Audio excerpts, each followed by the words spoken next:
Tuan-tuan tengok orang-orang soleh, walaupun dia duduk saja, duduk atas tangga, hati dia duduk berzikir. Dia naik kereta, hati dia berzikir. Dia makan, hati dia berzikir. Dia kan duduk saja. Maka dengan sebab itu Nabi ajak berdoa kepada Allah. Kerana antara jalan yang paling luas untuk kamu mengenal Tuhan kamu dan berada rapat dengan Tuhanmu, nescaya kamu mendapat rahmat Tuhanmu dan kamu akan dibuka banyak rahsia Tuhanmu melalui jalan zikir. Sebab tu waktu Nabi Yunus berada dalam perut ikan, Nabi Yunus dibuang sebab muatan lebih. Kemudian ikan yang besar telan. Kemudian ikan itu masuk ke dasar laut. Ikut akalnya dalam masa kita kata kalau tak makan lah, no? Dalam masa beberapa hari akan mati Nabi Yunus. Bila ikan tu berenang masuk ke dalam laut, satu ibadat yang tidak ditinggalkan oleh Nabi Yunus ialah zikir. La ilaha illa anta subhanaka inni kuntu minadh zalimin. Zikir ini tuan-tuan, ibadat kita, bahkan bacaan Quran kita, zikir kita, solat kita, doa kita dibawa naik. Ada zikir dia naik sampai langit pertama, tu dia hilang. Sebab tu Nabi selalu ajak, ya Allah terimalah amal ibadat kami. Jadi zikir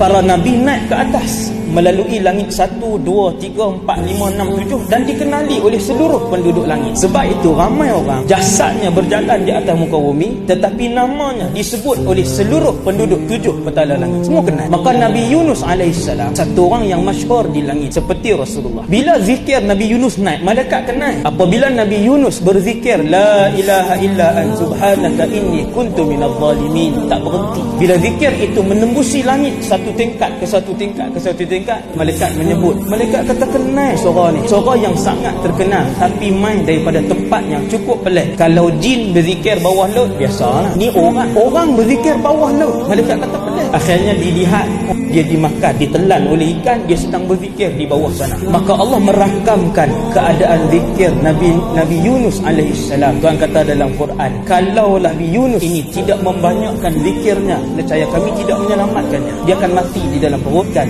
akan tetapi disebabkan Yunus alaihissalam adalah orang yang membanyakkan zikir seperti para rasul lain, dan dengan zikir itu kami menyelamatkan Yunus alaihissalam. Zikir tuan-tuan. Kemudian Allah sebut dalam Quran, Allah ulang banyak kali, yang ni jarang orang penuh. Di dalam alam ini setiap makhluk berzikir kepada Allah kecuali dua. Yang pertamanya manusia, yang keduanya jin dan syaitan. Yang ni yang paling banyak tidak berzikir. Makhluk lain sejadah, kipas, pokok, angin, laut, bintang, bulan, wa in min syai'in, kesemuanya berzikir. Akan tetapi kalian tak faham cara zikir mereka. Maka yang kita nak beritahu ialah apabila mencapai tahap yang tinggi, beriman kepada Allah, membawa hati yang bersih, ketika itu seorang manusia biasa yang disayangi Allah apabila membawa an-nafsul mutmainnah menghadap Allah, maka dia lebih mulia daripada seorang malaikat yang biasa. Disebutkan dalam kitab tauhid. Akan tetapi ketika mana manusia meninggalkan Allah, membawa hati dan jiwa yang kotor menghadap Allah Azza wa Jalla di padang mahsyar, ketika itu kata para ulama mereka lebih hina daripada binatang. Sebagai muhasabah ringkas untuk kita bersama-sama menghadap Allah Azza wa Jalla, hati yang bersih, maka sama-samalah kita membiasakan zikir. Untuk membiasakan zikir tuan-tuan yang dirahmati Allah ialah antara lain dengan memohon kepada Allah supaya Allah sentiasa menggerakkan hati dan lidah kita untuk memuji Allah Subhanahu wa taala.